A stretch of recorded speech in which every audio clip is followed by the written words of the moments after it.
વલસાડ સહિત 3 નગરપાલિકાઓમાં પ્રમુખ પદની વરણી કરવામાં આવી। ધરમપુર નગરપાલિકામાં પ્રમુખ તરીકે મયંક કુમાર મોદી અને ઉપપ્રમુખ તરીકે ઉર્મિલાબેન ધનેશભાઈ ભોયાની નામની જાહેરાત કરાઈ।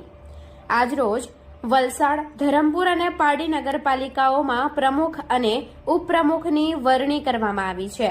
વલસાડ પાલિકામાં માલતીબેન ટંડેલની બિનહરીફ વરણી કરવામાં આવી છે, ત્યારે ધરમપુર નગરપાલિકામાં પ્રમુખ તરીકે મયંક કુમાર હસમુખલાલ મોદી, ઉપપ્રમુખ તરીકે ઉર્મિલાબેન ધનેશભાઈ ભોયાના નામની જાહેરાત કરવામાં આવી છે અને પારડી તાલુકામાં કેતન નાયકાની નિમણૂક કરવામાં આવી છે।